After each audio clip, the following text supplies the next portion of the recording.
Kembali lagi di cerita Guchen. Buat yang suka cerita ini silahkan like dan share, buat yang belum subscribe, mau kapan subscribe-nya? Oke, kita langsung aja ke ceritanya. Guchen, bab tahun 1616 sampai tahun 1620. Peragaan busana Victoria's Secret. Sekarang sudah malam di negara Sia, tetapi masih pagi buta di Eropa. Saat musim dingin mendekat, hari-hari semakin pendek dan malam-malam semakin panjang. Bahkan orang biasa pun tidak akan bangun jam 5 atau 6 pagi ketika belum sepenuhnya terang, apalagi seorang tuan muda seperti Ross.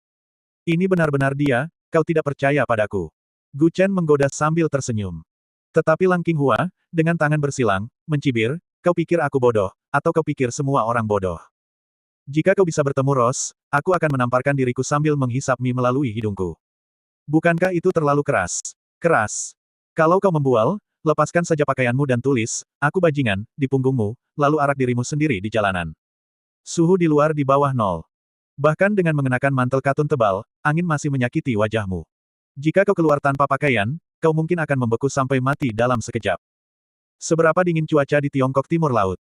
Jika kau buang air kecil di luar pada malam hari dan sedikit saja terlambat, air kencingmu bisa membeku menjadi es di tanah, dan jika kau tidak hati-hati, bahkan bisa membekukan punggungmu. Guchen tersenyum tak berdaya. Dia sudah berpikir untuk tidak terlalu mempermalukan pria ini. Bagi seseorang selevel Lang Qinghua, bertemu Ross hampir mustahil. Apalagi Lang Qinghua, bahkan bagi Murong Wanner untuk bertemu playboy Eropa kelas atas, itu sangat tidak mungkin. Ada jurang pemisah yang sangat besar antara keluarga Murong dan keluarga Ross. Dari 10 keluarga teratas di dunia, hanya satu yang masuk dalam daftar. Keluarga Kong. Jangan tertipu oleh penampilan keluarga Kong yang tampaknya biasa saja di dalam negeri, yang terus-menerus ditekan oleh kekuatan keluarga Gu. Pengaruh mereka secara keseluruhan sebenarnya diakui secara internasional. Terutama di luar negeri, di mana reputasi mereka jauh melampaui keluarga Gu. Mereka awalnya memiliki kesempatan terbaik untuk menggulingkan keluarga Kong dan masuk ke jajaran 10 keluarga teratas dunia, tetapi kemudian Gu Yanzi menghilang setelah kejadian itu. Selama 20 tahun terakhir, keluarga Kong telah mengembangkan pengaruh internasional mereka dan mengkonsolidasikan posisi mereka. Orang-orang dari keluarga Kong jarang bertemu dengan keluarga lain kecuali di konferensi keluarga internasional. Bahkan Kong Muhong hanya bertemu dengan keluarga Ross 2 kali, dan hubungan mereka murni berdasarkan saling menguntungkan. Oleh karena itu, Guchen telah menahan tawa sejak Lang Qinghua mengucapkan kata-kata itu. Penting untuk dipahami bahwa masing-masing dari 10 keluarga teratas dunia memiliki kekayaan dan kekuasaan yang sangat besar, sebanding dengan sebuah negara. Keluarga Kong adalah yang terlemah di antara 10 keluarga ini, sementara keluarga Ross adalah yang terkuat. Tentu saja, ini adalah angka resmi. Keluarga Kong mungkin salah satu dari 10 keluarga teratas di dunia, tetapi mereka mungkin bukan keluarga nomor 1 di Tiongkok. Ini seperti bermain pingpong. Apa hebatnya memenangkan kejuaraan dunia? Jika Anda begitu mampu, menangkan kejuaraan nasional. Prinsip yang sama berlaku untuk seluruh dunia seni bela diri dan sistem keluarga di negara Sia. Ada banyak sekali keluarga bangsawan tersembunyi, masing-masing tidak lebih lemah dari keluarga Kong dalam hal kekayaan dan kekuasaan. Data resmi mungkin tidak sepenuhnya akurat, tetapi tentu saja memiliki nilai referensi. Guchen menjawab telepon, dan sebelum dia sempat berbicara, suara lega Ross terdengar dari ujung telepon. Fiuh. Tuan Gu, Anda akhirnya menjawab. Saya menelepon Anda beberapa saat yang lalu, tetapi Anda tidak menjawab. Saya khawatir sesuatu telah terjadi pada Anda. Kata Ross dengan desahan lega yang panjang. Dia baru-baru ini bepergian di Gunung Changbai, jadi Ross tidak dapat menghubungi Guchen. Dia menelepon hampir setiap hari, khawatir sesuatu mungkin telah terjadi padanya. Ross bahkan pergi menemui Illinois, tetapi ketika dia menceritakan hal itu padanya, Illinois tetap tenang, sama sekali tidak menganggapnya serius, mengatakan bahwa siapapun di dunia ini bisa mengalami masalah, tetapi Guchen tidak mungkin mengalaminya. Seberapa besar kepercayaan diri yang harus dimiliki seseorang untuk bisa begitu tenang? Baru setelah menjawab panggilan Guchen hari ini, Ross percaya bahwa kepercayaan diri Illinois benar. Guchen meletakkan ponselnya di atas meja dan hanya tersenyum tipis, kau begitu terburu-buru menghubungiku. Ada apa? Tidak ada yang besar, hanya saja kami akan mengadakan peragaan busana Victoria's Secret, dan tokoh-tokoh top dari seluruh dunia akan hadir. Aku ingin tahu apakah Tuan Gu punya waktu untuk berpartisipasi. Hanya ada satu tempat per negara, jadi kita harus menunda rencana keluarga Kong untuk sementara waktu. Kata Ross dengan hormat di ujung telepon. Peragaan busana Victoria's Secret Global pada dasarnya hanya mengundang tokoh-tokoh top dunia, dan para penampilnya adalah para wanita cantik papan atas dari seluruh dunia. Terus terang saja, para wanita cantik ini tidak lebih dari kelinci polos di mata orang-orang yang berkuasa dan kaya. Dan mereka tahu bahwa mereka adalah kelinci polos, namun mereka dengan rela memainkan peran tersebut. Mereka dapat dengan mudah merayu siapapun dan bergabung dengan keluarga kaya. Ini bukan jenis keluarga kaya di kerajaan Xia. Hanya ada satu tempat per negara, dan semua keluarga besar akan berjuang mati-matian untuk mendapatkannya. Tetapi Roas secara langsung memberitahu Gu Chen berita ini, praktis mengamankan posisi tersebut. Bahkan beberapa hari terakhir ini, tanpa dapat menghubungi Gu Chen, tempat itu tetap berada dalam genggaman mereka, tidak diberikan kepada keluarga lain. Keluarga Ross memegang kekuasaan absolut di dunia, dan mereka adalah penyelenggara utama acara-acara ini. Bahkan keluarga Kong, tanpa undangan, pada dasarnya tidak dapat hadir. Victoria's Secret, yang konon merupakan ajang pamer model pakaian renang tercantik. Tanya Gu Chen di ujung telepon. Benar. Ross di ujung telepon berkata berulang kali, Tuan Gu, ini seharusnya pertunjukan model, tapi sebenarnya lebih seperti operasi menggoda wanita. Keterlaluan. Gu Chen melirik Murong Waner dan dengan cepat berkata, apakah aku menyukai tipe wanita seperti itu di matamu? Vulgar. Pertunjukan model pakaian dalam dan pakaian renang Victoria's Secret, dan bahkan diselenggarakan oleh kantor pusat Eropa, yang pasti dapat memuaskan selera estetika pria manapun, tetapi bisakah dia mengatakan hal seperti itu di depan Murong Waner? Benar saja, Murong Waner mencubit pahanya dengan keras di bawah meja. Dia juga melepas sepatunya dan menggesekkan kakinya, yang mengenakan stoking hitam, ke celana Gu Chen. Sialan. Ketika wanita ini cemburu, dia biasanya tidak akan membuat keributan besar. Wanita yang membuat keributan adalah wanita yang tidak mengerti pria. Murong Waner hampir memahami semua pikiran kecil Gu Chen. Setiap kali dia merasa cemburu, dia akan menyeret Gu Chen ke dalam ruangan dan bertarung sengit selama 300 ronde, menggunakan dirinya untuk menguras energi yang Gu Chen. Begitu seorang pria merasa puas dan energinya terkuras, dia akan tenang secara alami. Semakin Anda membuat masalah, semakin kecil kemungkinan dia ingin keluar dan bersenang-senang. Oleh karena itu, terlalu memahami seorang pria juga tidak baik. Meskipun Gu Chen mengatakan itu kepada Ross, dia tahu persis apa yang dipikirkannya. Victoria's Secret Fashion Show praktis adalah surga bagi pria, dan jumlah tempat di seluruh dunia terbatas.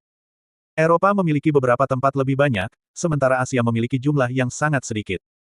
Gu Chen menerima undangan pribadi dari Ross pada dasarnya berarti bahwa Eropa telah mengakui dia sebagai nomor satu di Tiongkok. Meskipun Gu Chen tahu bahwa dengan kemampuannya, menjadi nomor satu di Tiongkok tidak realistis, itu tergantung pada bagaimana orang lain memandangnya. Menilai-nilai seseorang tidak didasarkan pada kemampuan bela diri, tetapi lebih pada hubungan interpersonal dan berbagai pendapat. Keinginan untuk pergi adalah sifat manusia, penolakan adalah cinta. Akan sangat disayangkan jika Gu Chen tidak pergi ke acara kelas atas seperti itu. Ross di ujung telepon sepertinya mengerti sesuatu, dan dengan cepat mengganti topik pembicaraan dengan batuk ringan, Tuan Gu, peragaan busana Victoria's Secret kami sebenarnya terutama merupakan jembatan yang menghubungkan berbagai keluarga, jadi jumlah tempat di seluruh dunia terbatas. Jika Anda punya waktu, Anda bisa datang berkunjung. Saya bisa menjemput Anda sendiri.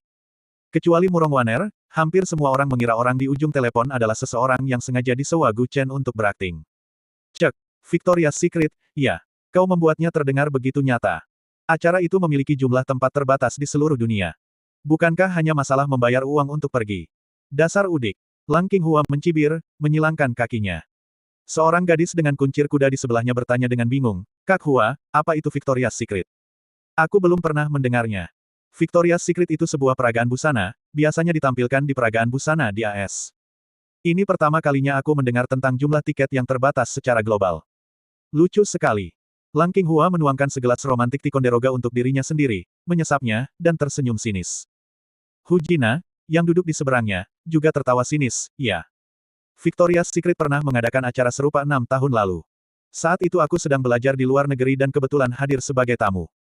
Tiketnya bisa dibeli seharga $1.000. Meskipun ada beberapa persyaratan, itu seharusnya tidak dianggap sebagai jumlah tiket yang terbatas secara global. Kurasa mereka hanya menggunakan semua yang mereka tahu untuk mengatakannya. Kurasa hanya itu yang dia tahu tentang Victoria's Secret. Dia jelas-jelas pria mesum, pikirannya penuh dengan hal-hal vulgar seperti itu, jadi wajar saja dia hanya memikirkan hal ini. Seorang pria di sebelahnya tertawa terbahak-bahak. Gu Chen tidak menganggap serius tawa dan hinaan mereka. Dia menduga bahwa orang biasa hanya mengenal Victoria's Secret sebagai peragaan busana pakaian dalam. Setiap acara memiliki tingkatan yang berbeda. Yang dapat dipamerkan adalah tingkatan standar, sedangkan tingkatan teratas memiliki jumlah peserta yang terbatas, tidak pernah melebihi 3 digit. Anda mungkin mengatakan orang-orang ini memiliki standar rendah, mereka tahu tentang Victoria's Secret, tetapi Anda juga mengatakan mereka memiliki wawasan yang luas, mereka hanya tahu tentang Victoria's Secret. Bodoh. Mari kita kesampingkan hal-hal itu untuk sementara. Aku punya teman yang mengatakan mereka cukup dekat denganmu. Gu Chen mendongak menatap Lang Qinghua dan berkata pelan. Ross di ujung telepon juga penuh dengan pertanyaan. Dia tidak mengenal banyak orang di negara Xia, dan jika dia mengenal seseorang, Gu Chen mungkin juga mengenalnya. Jika Gu Chen tidak mengenal seseorang, Rose mungkin juga tidak mengenalnya. Tuan Muda Kong. Tanya Rose di ujung telepon. Bukan. Nona Bai. Bukan. Nona Murong. Bukan. Rose bingung, dan bertanya, lalu siapa dia? Namanya Lang Qinghua, dan dia bilang dia sangat akrab denganmu. Kata Gu Chen dengan ekspresi mengejek. Aku tidak mengenalnya. Ada banyak orang di luar sana yang menggunakan namaku untuk menipu orang. Tuan Gu, Anda harus berhati-hati. Jika dia benar-benar mengenalku, suruh dia menelepon telepon rumahku sekarang. Kata Rose dengan tenang. Sebenarnya, cara terbaik untuk menghubungi Rose bukanlah melalui telepon, tetapi melalui nomor telepon rumah pribadinya. Oleh karena itu, mereka yang mengetahui nomor pribadinya pada dasarnya adalah orang-orang yang dapat disebut teman. Jika mereka hanya mengetahui nomor telepon kantor resminya, maka dia hanyalah klien di tempat kerja. Bahkan nomor telepon kantor resmi pun bukanlah sesuatu yang bisa didapatkan orang biasa. Kemudian Rose langsung menekan tombol panggilan video, dan gambarnya muncul di ujung telepon. Dia menyerahkan telepon kepada Lang Qinghua, dan keduanya saling memandang. Siapa orang ini? Tanya Lang Qinghua dengan tatapan kosong. Rose, yang mengenakan setelan jas dan dasi, menatapnya dengan ekspresi serius, aku Rose yang kau bicarakan. Apa kau tidak mengenalku? Apa kau tidak tahu siapa aku? Kau Rose. Bagaimana aku tahu apakah itu benar atau tidak? Lang Qinghua mendengus dingin. Saat ini, di ujung lain panggilan video, Rose sedang memegang majalah mode, dan model di sampulnya tak lain adalah Rose sendiri. Sampulnya bahkan bertuliskan, Rose, CEO dari sebuah perusahaan tertentu. Tentu saja, Rose hanyalah singkatan dari namanya. Semua orang tahu bahwa nama seringkali cukup panjang di luar negeri, jadi mereka hanya memanggilnya Rose untuk memudahkan. Kedua pria itu saling memandang, tak satu pun yang mengenali satu sama lain, yang menunjukkan dengan jelas bahwa Lang Qinghua berbohong. Gu Chen awalnya berpikir untuk memberinya jalan keluar, tetapi pria ini bersikeras untuk merusaknya. Yang lain juga datang untuk melihat. Rose sedang memegang majalah mode Eropa, dan foto sampulnya memang Rose sendiri. Tentu saja tidak mungkin seseorang bisa membuat majalah begitu saja. Rose berkata tajam di ujung telepon, percayalah. Jika kau menyamar sebagai temanku dan menggunakan namaku untuk menipu orang, aku akan mengajukan proposal ke Federasi Internasional. Tuduhan ini cukup untuk memenjarakanmu seumur hidup. Keluarga Rothschild memegang posisi penting di dunia. Menekan Xia Guo untuk menyelidiki Lang Qinghua, begitu buktinya kuat, pasti akan mengakibatkan hukuman penjara minimal 30 tahun. Pria ini mungkin sedikit takut. Meskipun Lang Qinghua belum pernah bertemu Rose, dia telah melihat fotonya di surat kabar, majalah, dan online, dan orangnya tampak hampir identik dengan foto-foto tersebut. Saya minta maaf. Tuan Rose, saya tidak bermaksud. Kata Lang Qinghua, gemetar ketakutan. Gu Chen tak kuasa menahan tawa, sudah kubilang baca lebih banyak buku, tapi kau malah bersikeras memanjat pohon. Kau tidak mengira nama belakang Rose itu Rose, kan? Bahkan Murong Waner menutup mulutnya dengan tangan kanan dan tertawa kecil, sementara Hujina menggosok pelipisnya. Ini sangat memalukan. Hujina paling tahu bahwa di luar negeri, nama depan adalah nama pemberian, dan nama belakang adalah nama keluarga. Hanya saja nama Rose agak aneh. Nama aslinya adalah Rose Rothschild. Hanya orang-orang yang sangat dekat dengannya yang bisa memanggilnya Rose secara langsung, karena mengucapkan nama lengkapnya seperti itu akan terdengar aneh. Jadi, orang-orang biasanya memanggilnya Rose, tetapi itu tidak berarti nama keluarganya adalah Rose. Melainkan Rothschild. Di luar negeri, nama depan ditambah nama keluarga. Di Tiongkok, nama keluarga ditambah nama depan, seperti keluarga Aisin Gioro dari dinasti Qing. Jangan tertipu oleh nama yang panjang. Aisin Gioro hanyalah nama keluarga. Ini adalah konsekuensi dari kurangnya pendidikannya. Dia membongkar rahasianya sendiri begitu dia membuka mulutnya. Rose segera berteriak di telepon menyuruh sekretarisnya menelepon pengacara top, mengatakan bahwa setumpuk dokumen akan dikirim ke negara Xia keesokan harinya, yang membuat Lang Qinghua ketakutan. Kedua kakinya gemetar hebat. Murong Waner tak kuasa menahan senyum sinis dan berkata, kenapa kau gemetar? Tuan Rothschild, tidak, Tuan Rothschild, saya salah, saya benar-benar salah. Saya tidak akan pernah berani berpura-pura menjadi teman Anda lagi, saya tidak akan pernah berani melakukannya lagi. Tolong jangan gugat saya dan hidup saya akan berakhir. Lang Qinghua berlutut di lantai dan memohon dengan putus asa.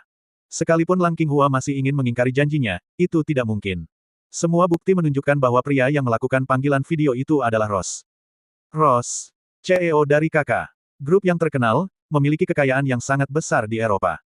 Meskipun saat ini ia berada di Eropa, keluarga Rose memiliki hubungan dekat dengan keluarga Kong di Tiongkok, dan keluarga Kong saja sudah cukup untuk membuat banyak kekuatan besar gemetar.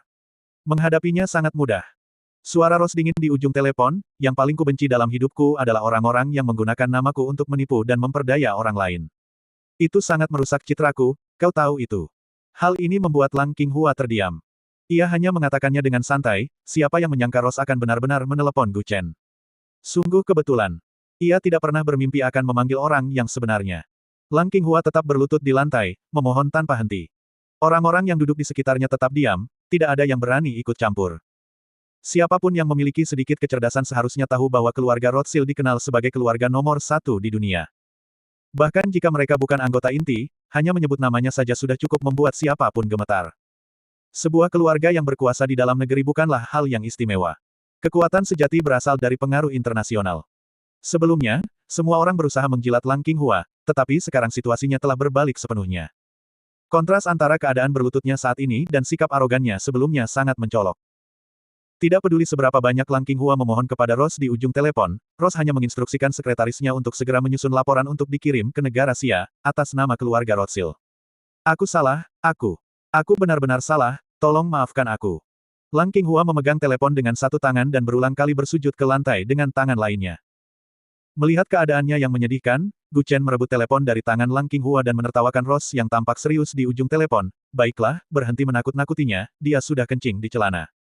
Benar saja, genangan air kencing muncul di lantai, dan bau pesing yang menyengat memenuhi udara. Orang lain mungkin belum diperhatikan sebelumnya, tetapi setelah Gu Chen mengatakan itu, semua orang menatap celana Lang Qinghua. Melihat Gu Chen, Rose segera menurunkan ekspresi seriusnya dan menjadi sangat lembut dan sopan, berkata, Tuan Gu, jika Anda punya waktu, Anda benar-benar bisa datang ke luar negeri. Dengan pengaruh Anda, semua orang pasti ingin bertemu dengan Anda untuk membahas perkembangan dunia di masa depan. Umumnya, para pemimpin keluarga hanya membahas perkembangan di wilayah tertentu, tetapi dengan Gu Chen, bahkan keputusan yang santai pun dapat berdampak global. Akan saya pertimbangkan. Gu Chen mengangguk sedikit. Kesempatan seperti itu sangat langka, tetapi bagi Gu Chen, itu hanyalah acara opsional. Lagi pula, terbang dari Tiongkok ke Eropa membutuhkan waktu 10 atau 20 jam, perjalanan yang panjang. Bukannya tidak mungkin, tetapi pertama-tama, itu tergantung apakah itu perlu. Setelah beberapa kata santai, panggilan berakhir, tetapi Lang Qinghua tetap berlutut di lantai, seolah-olah dia belum pulih dari keterkejutannya. Baiklah, tidak apa-apa. Gu Chen menyenggol bahunya dan berkata pelan, jangan berakting berlebihan lagi. Setelah itu, Gu Chen mengulurkan tangan kanannya kepada Murong Waner. Murong Waner melompat menghampirinya dan meraih lengannya, berkata, aku ada urusan, jadi aku pergi sekarang. Sampai jumpa. Dia melangkah keluar ruangan pribadi dengan percaya diri, bergandengan tangan dengan Gu Chen. Begitu melangkah keluar, Murong Waner dengan bersemangat berpose angkuh, menggoyangkan pinggulnya sambil melompat-lompat. Hati-hati, kamu sudah hamil lebih dari sebulan. Bisik Gu Chen sambil menarik lengannya. Tapi Murong Waner tidak berhenti bersikap angkuh. Begitu berada di dalam mobil, duduk di kursi pengemudi, dia tiba-tiba seperti teringat sesuatu, menoleh ke Gu Chen, dan menyipitkan matanya, berkata, ngomong-ngomong, apakah kamu diam-diam setuju dengan tawaran Rose untuk ikut serta dalam acara Victoria's Secret itu? Bagaimana mungkin? Aku tidak tertarik dengan itu. Kata Gu Chen sambil menepuk dadanya saat duduk di kursi penumpang. Bagaimana dengan stoking hitam? Apakah aku orang yang dangkal seperti itu? Oh, bukankah begitu? Setelah mengatakan itu, Murong Waner langsung menyilangkan kaki kanannya, mengusap stokingnya, dan menatapnya sambil tersenyum. Kemudian dia dengan paksa merobek stokingnya, membuat sobekan. Tidak, biarkan aku yang merobeknya nanti saat kita sampai. Kata Gu Chen cepat. Seolah-olah dia telah menemukan rahasia kecil Gu Chen, dia menyeringai nakal dan berkata, hehe, ayo mengemudi. Kita pulang. Langit perlahan gelap, dan Murong Yi, lelaki tua itu, dan ayah Murong Yi sedang makan malam bersama di ruang tamu. Mereka sedang membahas bisnis ketika pintu tiba-tiba didorong terbuka, dan Murong Waner langsung bergegas ke meja makan. Aku lapar sekali. Seru Murong Waner, sambil menarik kursi dan menghela napas panjang. Murong Yi, yang sudah selesai makan, bertanya dengan bingung, bukankah kau baru saja makan di luar? Kenapa kau terlihat seperti belum makan? Jangan dibahas. Makanan enak apa yang ada? Sekelompok teman sekelas yang sudah 7 atau 8 tahun tidak aku temui, menurutmu kita akan punya sesuatu untuk dibicarakan. Apalagi 7 atau 8 tahun, bahkan jika kau makan dengan teman-teman kuliah lamamu, kau tidak akan punya apa-apa untuk dibicarakan. Dia terkekeh sambil menyantap makanan. Sebelumnya, Murong Waner nafsu makannya kecil, bahkan selama kehamilannya dia hanya makan sedikit dari semuanya. Tapi sekarang dia mengeluh tidak kenyang dan nafsu makannya besar. Makan pelan-pelan, tidak ada yang akan mengambilnya darimu. Murong Yi memberinya udang besar dan berbisik, juga, aku punya sesuatu untuk kukatakan padamu setelah kau selesai makan. Katanya, melirik Gu Chen. Gu Chen, yang berdiri di sampingnya, juga memperhatikan tatapan Murong Yi, tatapan yang benar-benar membingungkannya. Pria tua itu sangat gembira melihat nafsu makan cucunya begitu baik. Jika Murong Waner makan dengan baik, bayi di dalam perutnya juga akan tumbuh lebih baik. Makan, makan lebih banyak. Cobalah ini. Gu Chen awalnya berencana untuk duduk dan makan sesuatu. Setelah membuat keributan di hotel, dia tidak makan banyak kecuali beberapa teguk anggur. Tetapi setelah Murong Yi makan beberapa suapan, dia berdiri, mengedipkan mata kepada Gu Chen, dan berjalan menuju pintu. Awalnya, Gu Chen bermaksud untuk berpura-pura tidak melihatnya, karena kakak iparnya tidak pernah datang mencari hal-hal yang baik. Kakakku mencarimu, dia pasti ingin mengatakan sesuatu. Kenapa kau berdiri di situ, cepat pergi. Kata Murong Waner pelan sambil mengambil sepotong makanan. Biasanya, Murong Yi tidak akan berinisiatif mencarinya. Gu Chen awalnya berencana untuk berpura-pura tidak melihatnya, tetapi karena Murong Waner telah mengatakannya, Gu Chen meletakkan sumpitnya dan mengikutinya keluar. Di luar pintu, Murong Yi sedang menyapu salju di luar pintu dengan kakinya. Di selatan, masih akhir musim gugur, tetapi di utara, salju sudah turun lebat. Tadi hanya salju ringan, tetapi dalam waktu singkat, salju berangsur-angsur menjadi lebih lebat. Apakah ada yang Anda butuhkan, Nona? Tanya Gu Chen dengan curiga, memperhatikan sosoknya yang menjauh. Kau tidak akan bertanya lagi apakah aku benar-benar tulus kepada adikmu, kan? Ketulusan lebih berharga daripada mutiara. Murong Yi menoleh dan meliriknya, berkata dengan tenang, bukan itu yang kutanyakan. Hal ini membuat Gu Chen benar-benar bingung. Dia berjalan ke samping, menggaruk kepalanya. Lalu apa maksudmu, Nona? Aku punya beberapa klien asing besok. Bisakah kau menemaniku untuk menerima mereka? Murong Yi berdiri di pintu membelakanginya, dengan cepat menambahkan, jangan merasa tertekan. Aku akan menjelaskan kepada Waner. Karena kliennya dari berbagai negara, dan kudengar kau sudah bekerja di luar negeri selama beberapa tahun dan fasih dalam 8 bahasa. Aku benar-benar tidak dapat menemukan orang yang lebih cocok darimu dalam waktu singkat. Tentu saja, kau bisa menolak. Aku bukan orang yang suka memaksa. Dengan kekuatan keluarga Murong, menemukan beberapa penerjemah adalah hal yang mudah. Meminta bantuan Gu Chen sudah memberinya banyak kehormatan. Murong Yi tidak pernah meminta bantuan, jadi karena dia telah mengambil inisiatif, bagaimana mungkin Gu Chen menolak? Tidak masalah. Gu Chen mengangguk sedikit dan berkata, tapi aku harus mengoreksi satu hal. Apa? Aku tidak fasih dalam 8 bahasa, tetapi 12. Seketika itu, Murong Yi berbalik dan menatapnya dengan ekspresi terkejut. Secara umum, kebanyakan orang hanya mengetahui beberapa bahasa umum yang banyak digunakan. Mengetahui 6 bahasa sudah dianggap tak terkalahkan.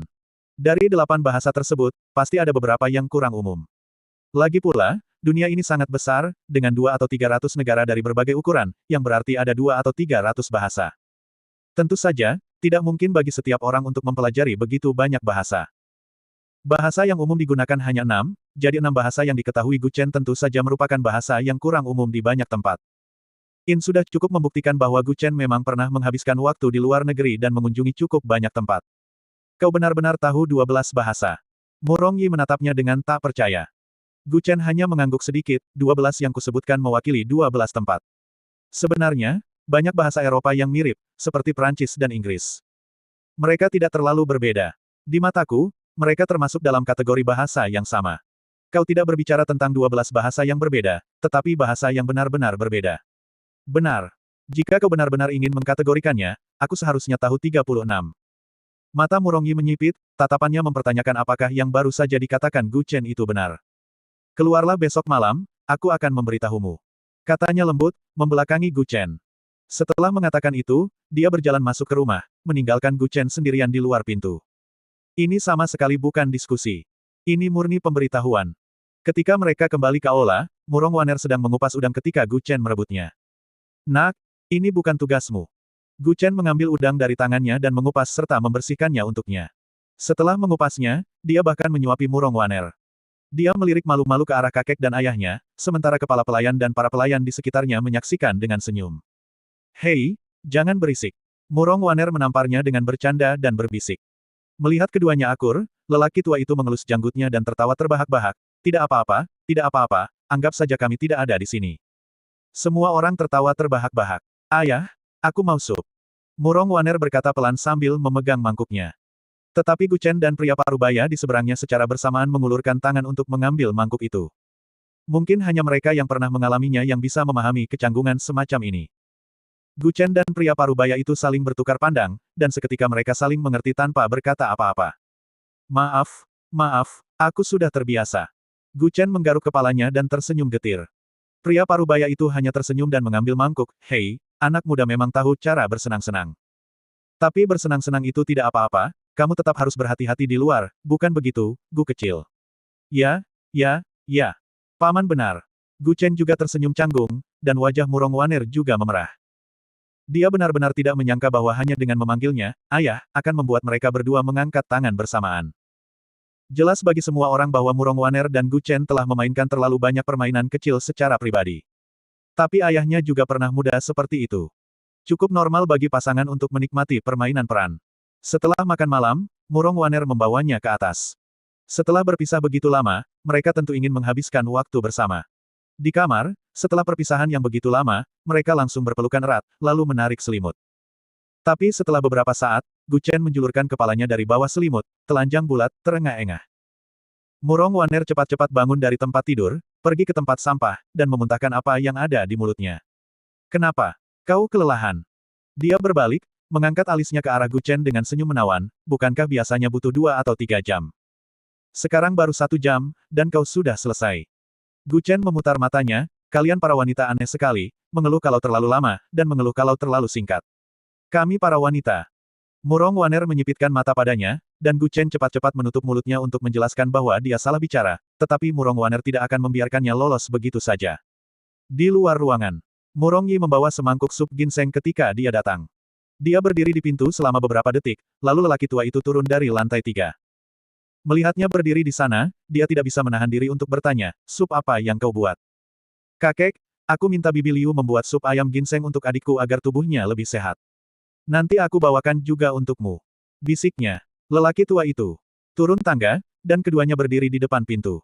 Mereka hanya bisa mendengar Gu Chen merengek dari dalam kamar, hei, mulai lagi. Berhenti bicara omong kosong. Untuk mencegahmu keluar dan berselingkuh. Aku akan menguras energi hidupmu. Suara ribut Murong Waner terdengar dari dalam kamar. Mendengar ini, wajah cantik Murong Yi memerah, dan bahkan lelaki tua itu terbatuk pelan untuk mengurangi rasa malunya, bergumam pada dirinya sendiri, anak muda masih punya lebih banyak energi. Dulu, nenekmu dan aku. Saat dia mengatakan ini, Murong Yi tiba-tiba menoleh untuk melihatnya, dan lelaki tua itu dengan cepat melambaikan tangannya, itu masa lalu, itu masa lalu. Kemudian dia dengan lembut mengetuk pintu. Waner, kakakmu membuatkanmu sup ayam, keluarlah dan makanlah sebelum kau kembali bekerja. Lelaki tua itu berkata pelan. Serangkaian suara berisik terdengar dari dalam ruangan, dan setelah beberapa saat, Murong Waner membuka pintu. Ia mengenakan gaun seragam rendah hitam dengan belahan di bagian atasnya, dan mengintip keluar sambil berbisik, oh, kakek, apa yang membawamu kemari di jam segini? Tenangkan suaramu. Kata lelaki tua itu pelan, sambil memegang mangkuk sup dan melihat perutnya. Aku tahu. Setelah mengatakan itu, ia mengambil sup dan kembali masuk. Bagaimana Murong Waner bisa membiarkan Gu Chen lolos begitu saja? Ini kota Fengtian sekarang, dan dia hanya memiliki Murong Waner sebagai wanitanya. Begitu mereka kembali ke Jiangsu, dia akan sangat sibuk, dia tidak akan punya energi untuk mencarinya lagi. Setelah ia menutup pintu, Murong Yi di sebelahnya tersipu malu. Ia tidak tahu apa-apa tentang hal semacam ini, paling-paling ia hanya pernah melihatnya di buku. Kau seharusnya belajar lebih banyak dari adikmu. Setelah sendirian begitu lama, kau masih ingin mencari teman. Lagi pula, ada beberapa hal yang tidak bisa dilakukan sendirian, hanya 2 orang yang bisa melakukannya. Kata lelaki tua itu sambil menyeringai penuh arti. Bersambung.